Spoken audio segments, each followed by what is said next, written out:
Welcome to the Why Not podcast with me, Chrissy Hawkins. In a world where everybody asks you why, I'm here to ask why not. So sit back and relax or walk and listen and join me on this journey as we try to answer this never-ending question: what makes people say, why not?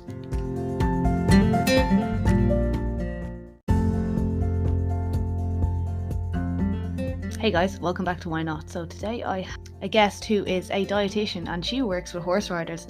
So we talk a lot about nutrition for horse riding here, but we also talk a little bit about relationship with food. So it's not a horse riding themed episode.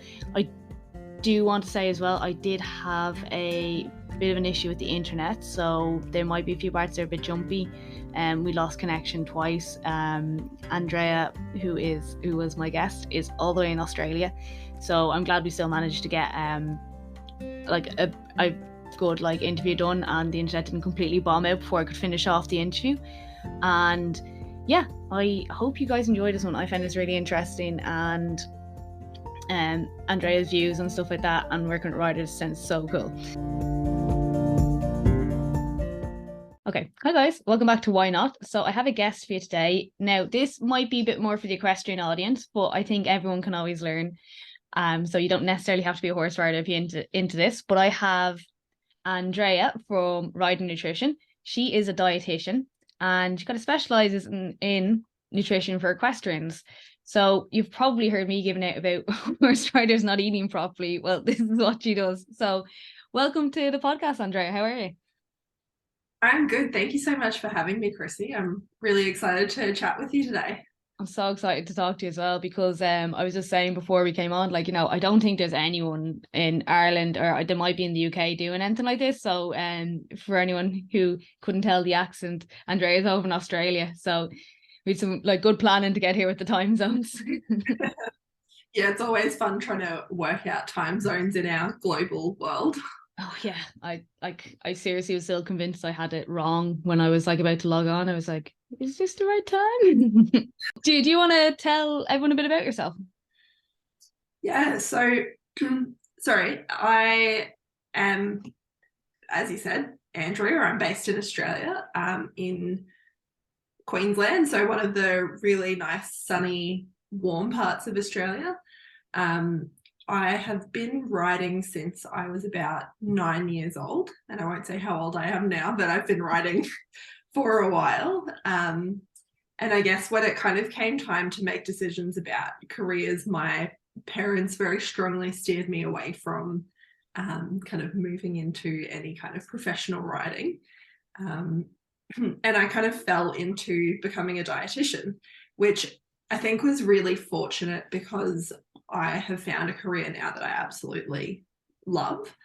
But yeah, I went through uni, which is a 4-year degree for us. And I've been working as a dietitian for 10 years. And I guess a couple of years ago, I finally got up the courage to go, okay, I really want to work with riders around their nutrition. I could kind of see the need for it. And decided just to give it a go. Deadly, that's brilliant. What drew you to working with riders? I think just seeing having learned a little bit about sports nutrition in my uni degree, I was like, oh, I can see things like hydration would be really beneficial, because we know that the impact that has on cognition if you're dehydrated. And I just think that so much of what we do as riders relates to us being able to perform well cognitively. And so I could kind of see these links there. And obviously I'm a rider myself. I love riding. So it was something that I just had always kind of had this interest in pursuing. Yeah. It just kind of took a while for me to develop the confidence to go, okay, no, I'm going to give this a good go. I was about the same when I tried to start training for horse riders. I know they need this, but they don't know they need this. Oh my gosh, that's so true. I find that kind of, there's a missing link, I think, with riders not really considering themselves as athletes, which is crazy, right? Yeah. It is a sport. It's an Olympic sport. And we all will say till we're blue in the face that we don't just sit there, and yet we're not kind of considering ourselves and treating ourselves like athletes. Yeah, that's so true. I actually love that the way you said that. Because it is like there's nothing more irritating than when someone says, "Oh, you just sit there." Yeah, we're like, "Oh yeah, I don't do it. I do stuff, but like it's all about the horse." It is with riders, though, isn't it? It's like your horse looks at you wrong, and it's like, does he need the vet? Does he need the physio? And like he'd be walking along with like one leg hanging off, and you'd be like, "It's fine, I'll just walk it off." Yeah, exactly. And I suppose the way I try and reframe that a bit is your horse can't possibly be at their best if you're not at your best. Like, if we are at least 50% of that partnership, we're responsible for making all of the decisions. And I'm definitely not saying that we should take our horses' needs any less seriously, but I think we need to start to elevate our own to at least be on the same level so that we can, if for no other reason, so that we can be there to be our best for our horses. Yeah, absolutely. And what you said earlier as well about cognition and, you know, dehydration, it's a really good point. And I think it's another thing we take for granted, that how dangerous what we do is. 100%. So like a lack of concentration for 2 seconds, or lapse in concentration, can result in so many fun different things. Yeah, and I think that was something that I only started to think about last year, is like these links between nutrition, hydration, and cognition, reaction times, all of that sort of stuff. And it's actually not just about performance. You're so right. It's about safety. Like, we've all been in that situation where you're either, you know, walking a horse along, or you're sitting, you know, sitting on your horse, walking along on a loose rein. And 1 second they're calm and just walking along so nicely. And the next second they're, you know, if you're leading them along, you're like, oh my God, when did my horse turn into a kite? And in those situations, we need to be able to react quickly to keep ourselves, our horse, and other people around us safe. Yeah, that's true. I think it's interesting as well. Like, you know, when horses react like that as well, I think, I don't know about you, but sometimes a horse does that, my first reaction is, "What are you doing, you idiot?" Like, we should be probably a little bit more like, okay, I should be careful here. Don't want anything to happen. Yeah, yeah. It's like, I think in some ways you kind of need to have that casual attitude about it, because reacting with tension often just kind of feeds the situation, but we do need to have some kind of reaction. Yeah, exactly. Like, we need to be a little bit more, I suppose, an alert in the way we act. Like, you can't be calm like that, but also need to be like, right, where am I? Like, even subconsciously going, am I positioned okay here if he comes down, or, you know, if he reefs me now with my arm going with him? Yeah. Which they Yeah. often do. It's just give up and go. Yeah, yeah. Or I've definitely had at least one time that I can think of where I was out. We have a lot of sugarcane paddocks, or we used to have a lot of sugarcane paddocks in Queensland that have kind of headlands along them. So you could ride along the headlands. And this one time I was riding my horse along just on a loose rein, like we'd finished kind of a, you know, going for a canter or whatever, and I was cooling him down. And 1 second he was walking along, and the next second I was on the ground. I was like, how did that happen? It's always like that, isn't it? Like, you just out and you're like, wait, this wasn't what I was planning. Absolutely. So when you work with riders, what kind of things would you like? What do you do? I suppose, in a sense, kind of how do you kind of, what best way of saying it is, what type of people come to you? Like, what brings them into you initially? I am finding that there are two kind of types of people that are riders that I work with. So there's this group that are kind of looking for those performance improvements and really want to kind of learn about sports nutrition. So how to fuel their sessions, how to recover better, how to stay hydrated. And then there is kind of this other group of people who might have a bit of a challenging relationship with food, where, say, they might find that they often feel like they're overeating or they're out of control around food. And that is something that I do a lot of work with as well, is that kind of we call it making peace with food, so that you can kind of eat the things you want, enjoy them, eat things that are going to make you feel good, but not have that guilt around it either. Yeah. I feel like that's actually becoming a really big thing, like the moving away from food guilt, relationship with food work. Do you see like most of your clients come in through that, or? At the moment, I would say yeah.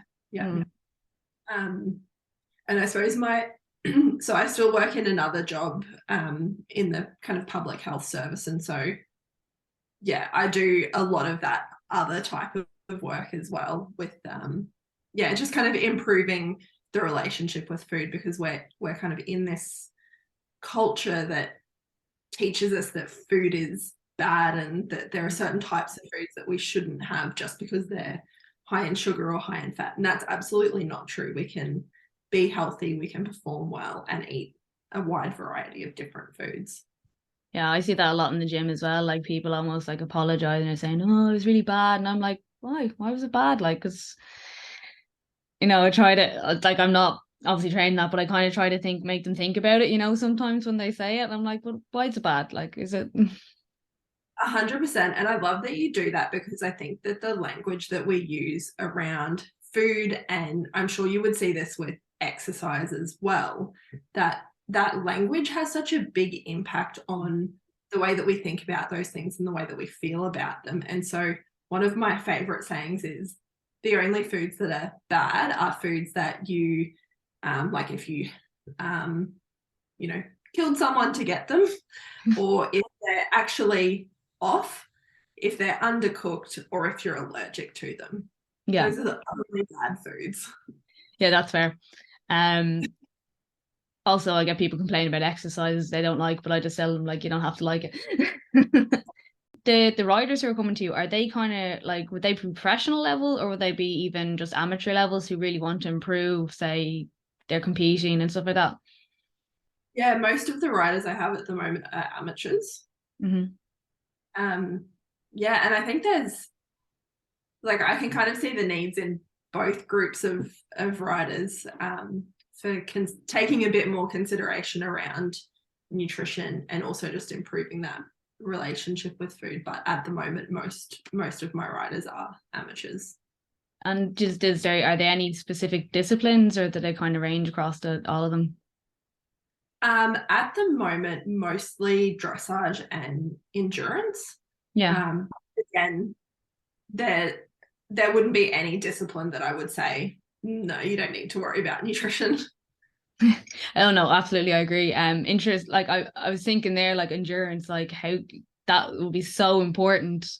Even thinking, I bet you they have a full on nutrition schedule for the horse that's competing in the endurance. Yeah.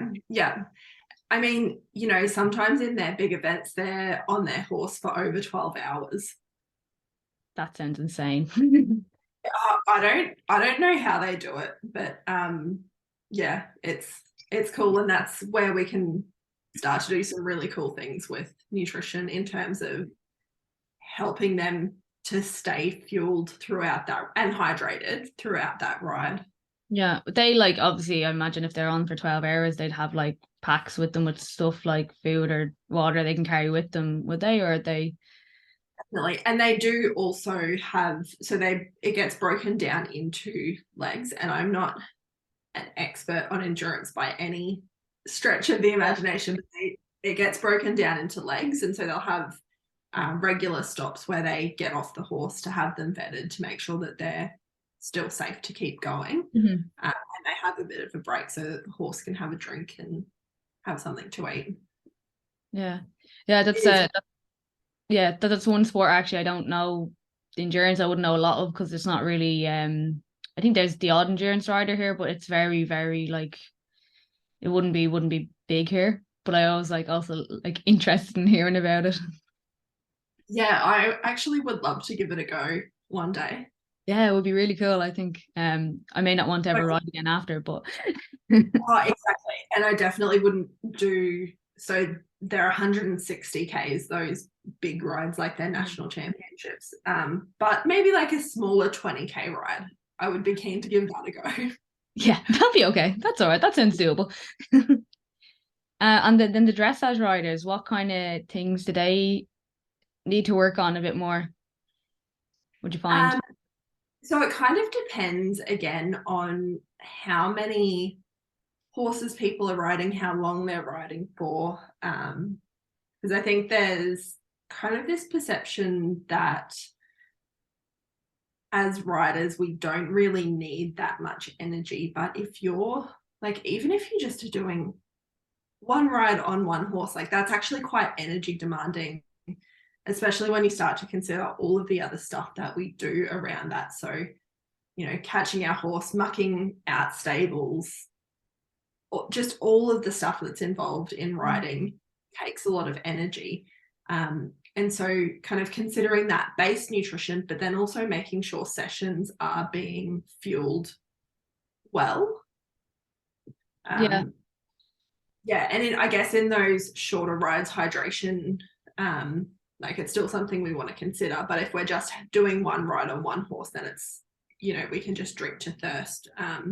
But when you have riders that are riding multiple horses, or say they're going out to a competition and having a few rides in a day, then hydration, we need to start to have a bit more of a plan around that. Yeah, no, that's so important. And really we're thinking about, because I know obviously where you are, it can be quite warm as well. So it's really important there. But even I'm thinking here, like people in Ireland are terrible at drinking water as it is. But if they're at a competition, I know even years ago I'd been at competitions and I have like one bottle of water with me for the day or something. When even if you are only riding one horse, you have to get there, you have to tack up, and it's all these things you don't think about because you're too busy panicking probably about what you're going to do next. Yeah, remembering your test or just being stressed and anxious. But yeah, definitely taking lots of water and snacks. Yes. Because I don't know what the show food is like over in Ireland, but here in Australia it tends to be like burgers and chips. And again, I have no problem with those types of foods, but if you kind of think about the things that sit well in your stomach before exercise, often those high fat foods aren't actually going to sit well, especially if you're going in to do, say, a dressage test where you're going to have to do some sit trot. Like, you maybe want something a little bit lighter, a bit more easily and quickly digested. Yeah, no, that makes loads of sense. And you're right. Yeah, we have like a burger van and maybe a coffee van generally at our competitions, and that's about it. Or any ones I've been to, I haven't been to them for a while, but I don't think it's changed, to be honest. Yeah.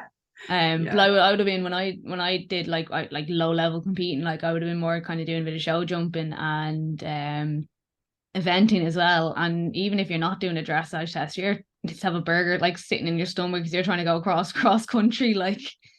Exactly.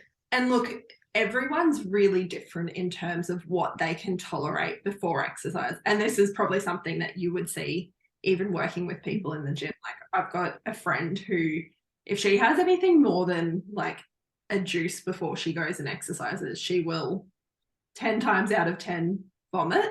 Yeah. Whereas I can eat much more substantial meals and be fine. I've just seem to have a digestive system of steel. So it, you know, if those things sit okay and don't make you feel uncomfortable, great. Mm-hmm. But if they are causing you problems, then that's something that can be improved. Yeah. Or adjusted to make you feel more comfortable. Do you ever get any like pushback off them when you're trying to suggest, like, you know, to bring more different things, or they like, but I get my burger at the show, or I like to do this? And no, I think the riders that I work with are really open to trying different things. Yeah, that's really good. Yeah, I find it sometimes hard to, like, I don't know what it's like in Australia, but in Ireland I feel like the whole sport is a little bit behind on all things like this. Like, now, say our top level riders probably have trainers and stuff like that, but like the amateurs will be like finish work straight up to the yard, you know, could be home at 10 o'clock and then maybe having their dinner. And even explaining different things to them, they're kind of like, it's just not like even things, silly things like tech, like a lot of them don't have websites, places and stuff like that. It's getting better now, but it's all that kind of thing. It seems to be a little bit behind everything else. Yeah, it's tricky, isn't it? I think a lot of them are still kind of like ran like farms, not in a bad way, but like that's why it might be a little bit like they might be a little bit behind on certain things. Yeah, and I think we don't have heaps of we call it adjustment over here, but lots of people will own their own properties. I suppose it's probably like a 50-50 split. Lots of people will own their own properties because obviously we've got probably a bit more land available over here. But then there are definitely people who will keep their horse at someone else's place. And I would say they don't tend to be necessarily like high-tech setups. You're usually pretty happy if there's a stable, a safe paddock, and a nice arena. Yeah, and I think that's kind of, most people have their horse at home. It's kind of like that. But yeah, I'd say we'd have more. Well, I'm in Dublin, so where I am, I'd say there'd be more people having their horse on like livery, so they're keeping the horse, paying a yard there. Or whereas if you were down the country, you'd have a lot more people who'd probably have a stable at the back and a field with a couple of fences in it, you know. Yeah. But it's cool. I think I'd love to have one of those setups, even just like a little field at the back, and then that's the dream. yeah. How do they find drinking more water? I think that's an interesting one. Like, it's obviously a bit easier in Australia when we have the heat. Like, even our winter really, especially in Queensland, doesn't get that cold. Like, if it gets under kind of 10 degrees, that would be considered really cold, especially for me, because I used to live in North Queensland, where it does not get cold at all. So I suppose having that heat kind of helps you to drink a little bit more. But then I think kind of the culture around our sport, like, I know for myself, when I'm having lessons, I would never stop to have a drink. Which again is okay when it's a shorter session. If you feel thirsty, you should stop and drink. But I think we have this culture in our sport that is like, well, we don't need to do that. And it's like almost kind of this sign of you're dedicated and a tough rider if you don't stop to drink. So I think we actually need to start shifting that stuff and thinking about, okay, well, what does it mean if I'm stopping to have a drink? Like, well, it means I'm meeting my own needs and I'm staying hydrated so that I can ride at my best. And also that safety factor of like, I'm going to be able to concentrate better, react better. Yeah, that's so true what you said there about like, it's like, you know, you just keep going. It's like you keep going till it's right. Like, you don't break. But if you feel like your horse feels tired, you'll let them have a go. Exactly. Yeah. Why are we so much kinder to our horses than we are to ourselves? Yeah, it's just easier to put it on to someone else, isn't it? Like, you know, and ignore yourself. I find it's interesting how you're saying that like, you know, the hard as nails. We similar over here, but they an online magazine that I write for, they called the Grassroots Gazette. Them in conjunction with another guy set up this thing last January called the Hay Campaign, and it was about mental health awareness in the equestrian industry, and it blew up. And you're like, see, we do need these things. You like, you know, it's okay to not be the hard as nails horse riders. You don't have to be, you know. Yeah, isn't that funny? It's like we can actually be compassionate and kind to ourselves and still be, you know, savvy business owners or be competitive, fierce riders. Like, the two things can exist together. Yeah, they don't have to be like mutually exclusive. Yeah. Yeah, it's just wild. It's just when you said that, it just reminded me of that, and I just like how fast it spread, and it's solely because it's clearly really needed. Just like the nutrition and training, all these other things, because also, you know yourself, nutrition feeds into your mental well-being as well. That emerging field, that link between nutrition, our gut health, and our brains or our mental health. Yeah, it's so interesting. So again, like if you find maybe you're struggling with your riding or something's not going right, like it could be that you're not eating enough. You could be now being harder on yourself because you're not like fueling yourself properly. It's just all these things are interlinked, and if we have to sell it this way, it'll be better for your horse too because you won't be snappy with them. Exactly. Like hangry is a very real thing. Yeah. When we're hungry, we tend to not be as well emotionally regulated. So you probably are going to react to things differently than when you are eating enough. And one of the things I definitely find with riders is that they don't eat enough. Mm. And how do you get them to try and like eat more, or is it like about like incorporating snacks or getting them to meal prep, or does it depend on the person kind of thing? It depends on the person a little bit. Often I find that there's just because again, kind of going back to like the culture that we live in that kind of tells us that eating less is better. I find people just kind of often once you say, hey, you actually need to be eating a little bit more than that. Like, are you feeling hungry in between meals, or are you feeling satisfied when you finish your meal? And they're like, no, I don't feel full from that. And telling them just like, you can eat a bit more, that's okay. That's a good thing. For some people, that's enough. For other people, if they're doing a lot of exercise, that can actually blunt their hunger cues a bit. So it's about recognizing, okay, well, just because you're not hungry in that situation doesn't mean that you don't need that nutrition. So let's plan to have a snack or plan to have a slightly bigger meal. Yeah. So yeah, it really depends on the person and exactly what's going on. Yeah, that's it's interesting. People like, because I find in general as well, like, you know, trying to get people to eat more, even in the gym.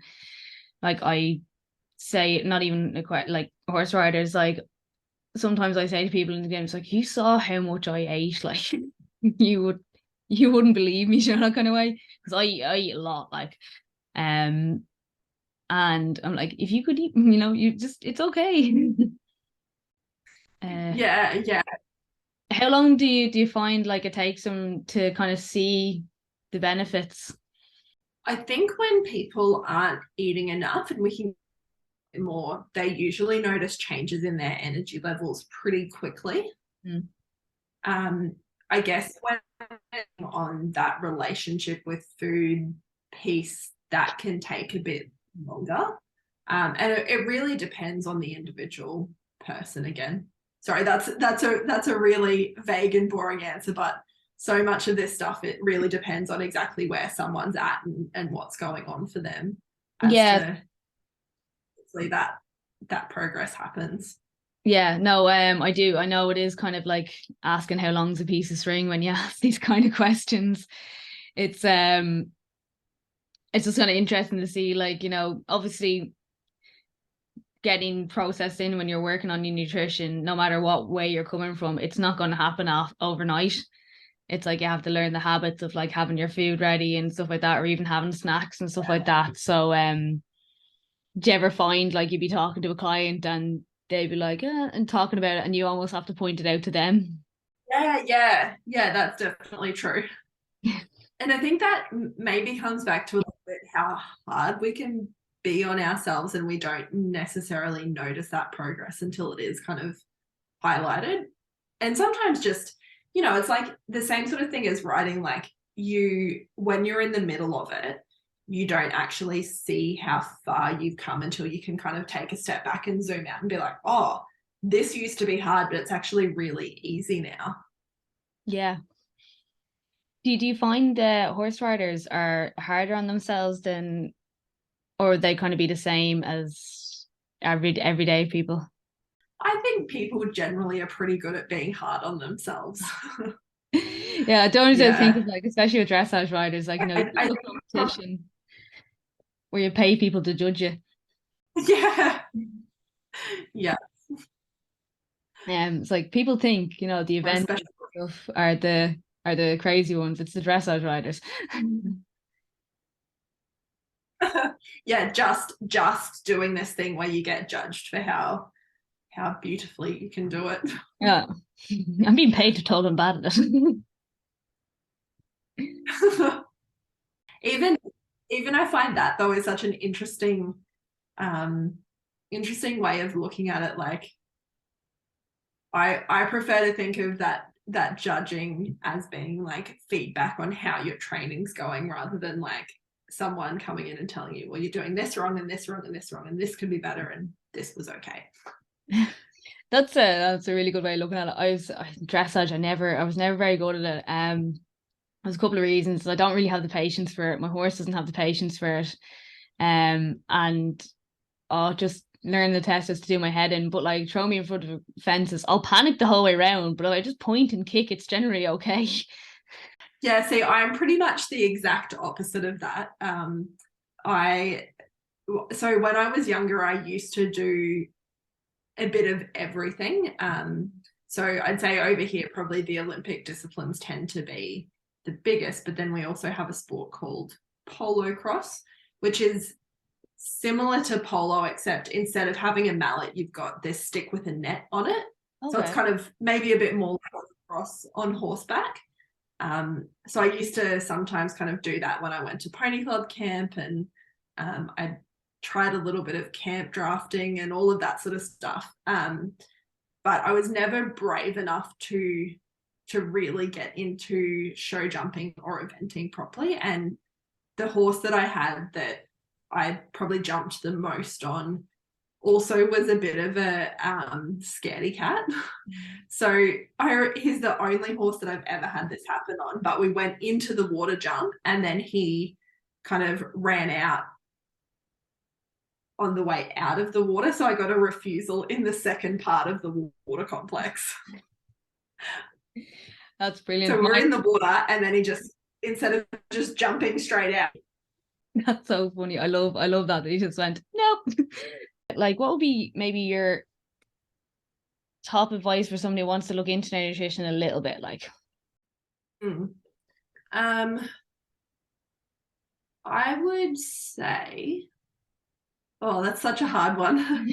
I would probably say, really try and move away from thinking of it as being good or bad, and really start to take notice of how different foods are making you feel. So getting into, you know, different foods make you feel fuller for longer, to different foods give you more energy. Do some foods taste amazing and maybe don't kind of fill you up for as long, or do they maybe not sit as well in your stomach?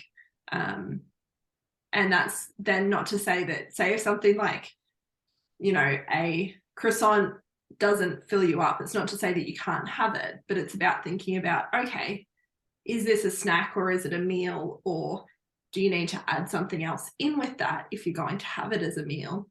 Or do you just need to know that if you have that, then you're going to need to have a snack earlier in the day, and maybe a bit more of a substantial snack than you would have if you had something more filling and satisfying for breakfast. Yeah, that's really good. I like that. It's always good, I think, with nutrition as well, to like look at adding things in as opposed to taking them away. Yes, I am such a big fan of adding things in rather than taking it away. And, you know, we know that idea of just cutting things out does work for people, because when we make foods off limits, it actually makes them more appealing. It's like if someone says to you, don't think about the elephant in the room, like that's what your mind goes to. You start thinking about the elephant. Yeah. And it's exactly the same with food. When we have something, we think about it more, and we can usually resist that for a while, but when we do kind of decide to have that thing, we're much more likely to eat a lot more of it than we would have if we just had it in the first place. Yeah. Yeah, no, absolutely right. And does that go, would that for you, would that go for anyone that you were doing nutrition with, where that would be like, would you have anything else different to say to riders? Or the other thing I would say to riders is that eating enough is going to help you to ride better, or ride at your best. And I get that it's hard to do things like cook a meal when you are getting home really late.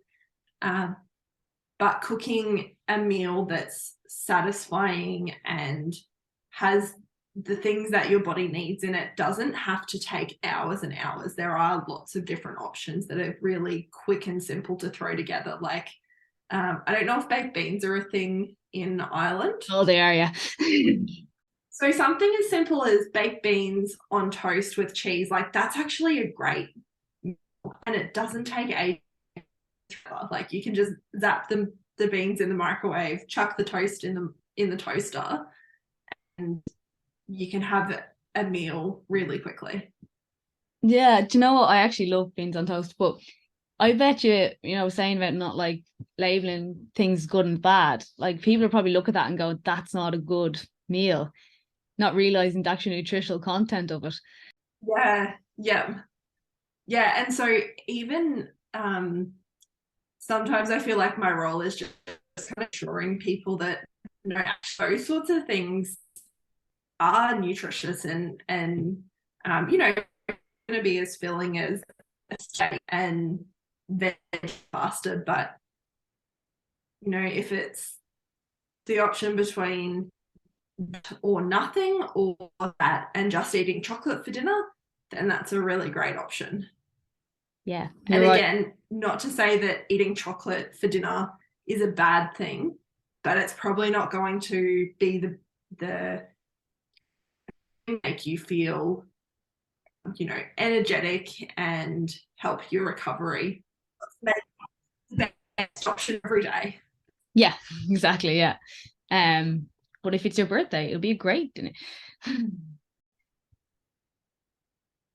Okay, so I had just have one other question to ask you, and it's kind of like off topic from what we were talking about. And it's something I like to ask all my guests. And what is the best advice that you've ever been given? This can be anything. It doesn't have to be nutrition, horse. It can be anything. I wasn't given this advice directly. I think I heard it on a podcast or something, and it just really resonated with me. And so for anyone who has feelings of imposter syndrome or like they're not good enough, the advice is believe in the people who believe in you. That is really cool. I like that. Yeah, that one I was like, oh wow, that kind of, yeah. Yeah, that one, like, just, I had to pause for a minute there and I was like, oh my God, that is so good. Yes, I'm going to write that on my whiteboard. Yeah, do it across your forehead. Yeah, something you need, yeah. But yeah, that's pretty much everything I have to ask you today. Thanks for joining us. But also before you go, can you tell everyone where they can find you? Yeah, so on Instagram, my handle is rider.nutrition. I also have a website, which is andreaparkerdietitian.com, and you'll be able to navigate to the section that's for equestrians. Those are probably the two best places to find me. And I've got some freebies, like a snack guide for equestrians, if that is something that people are wanting on my website. Deadly, that is brilliant. And as ever, guys, you can find me on Instagram and TikTok. It's at @stronginthesaddle_ for Instagram. And there's no underscore for TikTok. And then my website is www.chrissyhawkins.com. So yeah, I just want to say thanks again for joining us and helping me battle through the internet problems.